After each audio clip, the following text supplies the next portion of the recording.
way to leave a tease. But it got me thinking after watching this Primo promo.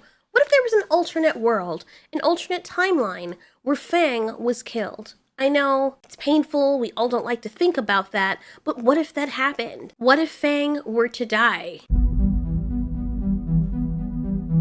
No doubt Fang and Spear have been through a lot, and in Season 2 of Episode 2 of Primal, Fang found love again. She mated with the male Range, and later had eggs. Having laid 3 of them, unfortunately, she ended up losing one, and she tried to protect Spear, and left her with 2. With her newly hatched babies, and only 2 of these little guys remaining, also considering that she's already lost 2 of her babies, the first clutch that she had, it stands to reason that Fang would be overprotective of her babies. And that's exactly what happened in the promo, in the episodes leading up to the finale for Jenny Tartakovsky's Primal. The question is, what would happen? Okay, so we are up to this point, and as a result of her trying to protect her children, she is executed. Let's just say that she dies, at least in this timeline. Since we see that the babies are chained up and this woman is very cruel, she would utilize these babies in the same way that she utilized Fang. She doesn't have anything over the babies except that they're small and impressionable. With no mother to protect them, with no warm heart, they would have the same fate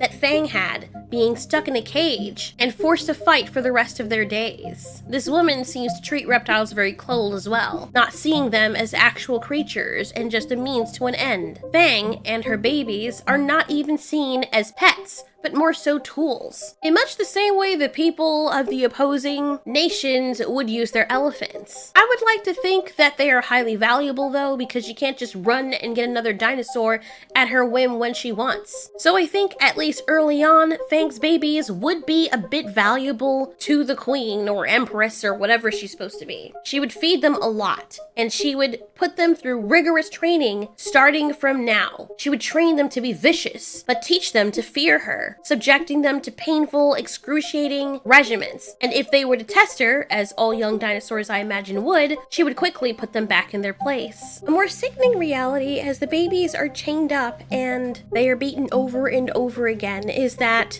eventually they will get to maturity. I think the queen will have a good way to keep them under control since she does that with Fang, but if the babies weren't in the picture, Fang wouldn't be the way that she is, as docile as she is. Having a male T-Rex or a male creature and also disciplining his sister, that's going to be a recipe for disaster. I'm pretty sure the queen in that time would figure out a way to keep the dinosaurs under control by use of pain. There would also be many nights when they'd be crying out and nobody would hear them. Eventually they would get to a mature age. I'm pretty sure the queen would do everything in her power to keep them alive, but not too happy. After all, the best way for her to keep them under control is to keep them afraid of her. So what happens when you have 2 amazing specimens that you can't readily get anywhere else, and they happen to be of the opposite? You know, they're going to breed with one another.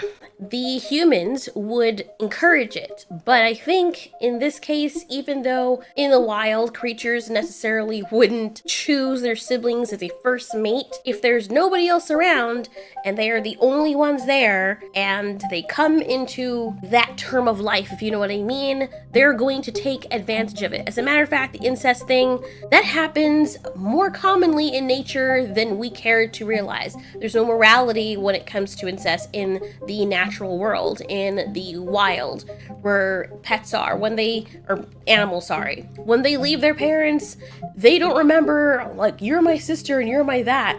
When someone's in heat, they just see, oh wow, it's in heat, and it just happens to be female.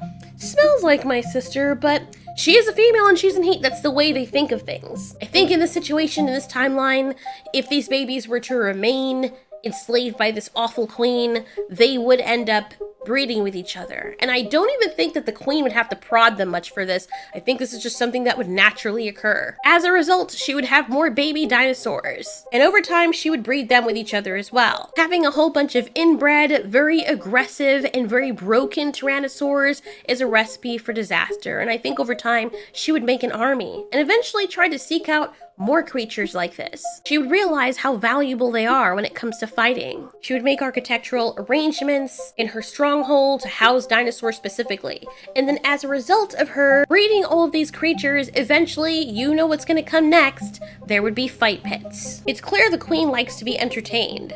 So I don't doubt that if she had a whole bunch of these dinosaurs, she would start fighting them, and she wouldn't care because she'd be breeding a whole bunch of them anyway. May the strongest survive, and then she'll just breed those ones with their siblings and so on and so forth. She's an evil woman, and aside from her feline, she doesn't see any other creature or human as a living being. She sees them as just things to exploit for her gain. By this time, it's totally plausible that even while the queen is still sort of kind of young, Fang's babies probably wouldn't make it very far, especially after breeding. When she has the second or third clutch and they get to a mature age, she would be a little bit more heavy-handed with the training. She would not care as much if she lost one or a few of them. And so, the future for Fang's descendants would be very bleak. If any of the dinosaurs were to rebel, she would simply get her soldiers to kill them. Not only would the other dinosaurs learn that this is what happens when they rebel, but she'd also be killing off the smartest and most aggressive ones, and as a result, the more docile ones that she can handle easily, that are also good fighters, would be bred. Having dinosaurs and it becoming a thing, I think her descendants, if she ever has any, would become known as the family that owns dinosaurs. And what would happen is she would use it as a source of punishment, feeding people to the dinosaurs. She would also use it as a source of entertainment, having some sort of dinosaur pit where she could throw slaves or people that she doesn't like to be ripped apart by these creatures, watching them fight over these humans that are trying their best to survive in a gladiator setting. It would be an eternal bloodbath under this cruel ruler. So that's what I think would happen to Fang's babies in this timeline where Fang to die and her babies left to the four corners of the earth. If you're wondering, well, what about Spear? He's there. If we're putting plot armor aside, Spear and Mira would be killed. Well, Mira wouldn't be killed. She'd be flogged. Spear is too valuable, so I think they would just end up breaking him. After a certain amount of time, people would get broken, and Fang would be dead, so Spear would feel like there's no reason to fight anymore. Mira would be subject to a lot of awful things as well, if you know what I mean. That would also break Spear. He would keep trying to fight, but he would get punished so often. Knowing that Mira is always something that they're gonna have over his head, Spear, sorry if I called him Fang, but Spear would just relent. The baby dinosaurs would grow up wild, they would never have known him. Even if he tried to fight for them, there would be nothing he could do. Very bleak, I know. Wish I could give you a happier ending, but that's what I think would happen. Thanks so much for watching. This has been Ultiori. You ask, we answer.